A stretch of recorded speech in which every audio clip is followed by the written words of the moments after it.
Donald Trump is not a serious candidate. He's a narcissist. He's an egomaniac. The only thing he believes in is himself. At a time and on a day when we should be recalling when Americans claim to be learning lessons about banding together and not seeking to hammer each other incessantly and needlessly, we find ourselves awash in the latest political sewer. It's not really new, but insult politics has been taken to a new level by the billionaire, and the verbal slam bandwagon is getting bigger and more ridiculous every single day. So let us loose the political animal. Welcome back Democratic media strategist Franco Ripple and Georgetown University professor, Republican strategist Bradley Blakeman. Gentlemen, I thank you both for being here. And Bradley, I'm going to start with you. Bobby Jindal saying of Donald Trump, I think it's pretty outrageous for him to be attacking anybody's appearance when he looks like he's got a squirrel sitting on his head. I think he should stop attacking other people's appearances. Hey, come on, Brad, what's next? Spitballs at 100 paces? Well, you know, Donald Trump has set the bar really, really low. And look, marginal candidates who are not, reflected in the polls have to do something to knock off Trump and to get in the news. So but why do you have to get down in the sewer with him, though, Brad? I mean, if you're supposed to be the guy who wants to be the president of the United States, shouldn't you be a little bit more above the fray?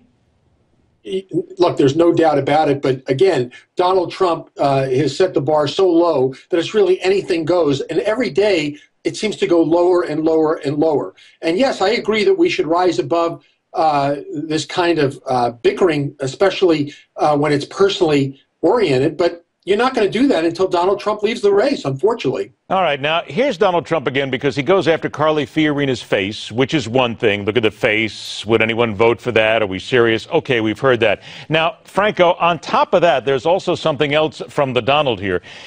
In the same Rolling Stone profile piece, when he talked about Carly Fiorina's face, he made this comment about his daughter Ivanka, quote, "Yeah, she's really something, and what a beauty, that one.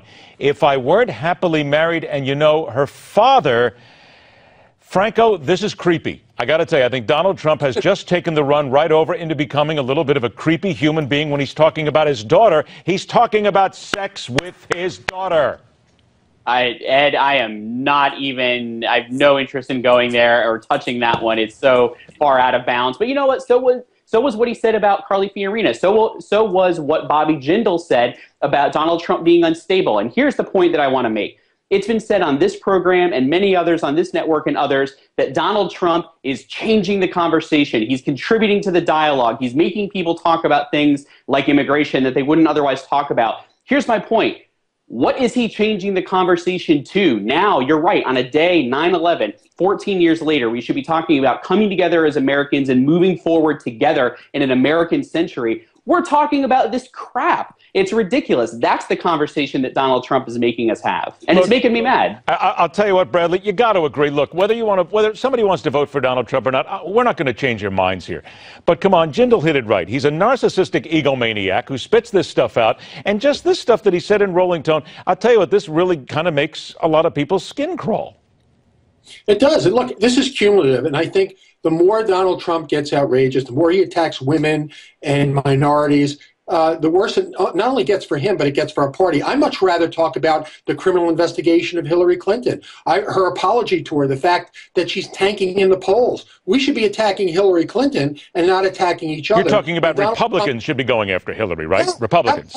Yes. Absolutely. We shouldn't be eating our own. We should be attacking Hillary Clinton on the issues. There are plenty of issues to be had. But also, it's not enough to tell the American people how bad things are. We have to have the policies to say how good they can be. All right, Franco, I'm going to get to you now about... Oh, go ahead, Franco. You had a point. Well, go ahead. I was just going to say, with all due respect to my good friend on the right, we can't be talking about a Hillary Clinton criminal investigation because there isn't one. There is not one yet. There is not one yet, Franco. We have ways to go. I get it. You got a moment to go ahead and say nah, nah, nah in front of everybody and what's happened this week. We get it, but you can't start that yet. Okay. Last to you then, Franco, and I want to talk about Joe Biden.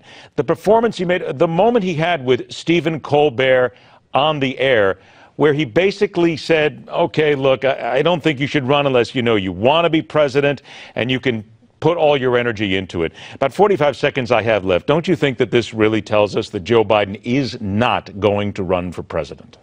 Ed, I have to tell you, until last night, and what an interview, my gosh. until last night, I really thought that Joe Biden was going to tip his hat in by the end of this month or next. And it's not a matter of him not wanting to be president. I think he wants to be, and I think he would be an extraordinary president. I think it was clear to see for everyone that his heart is still with his late son and with his family, and it's where it should be. Last word, 15 seconds here. So do you think Bernie Sanders could really beat Hillary in a one-up? I think Bernie Sanders is en route to victory in Iowa and New Hampshire, and I think Hillary Clinton is going to be mortally politically wounded, and I think Joe Biden is going to run. Yes or no? Oh, okay. All right. Well, we're going to put that down here. Yes or no, Franco? Should Hillary be worried about Sanders?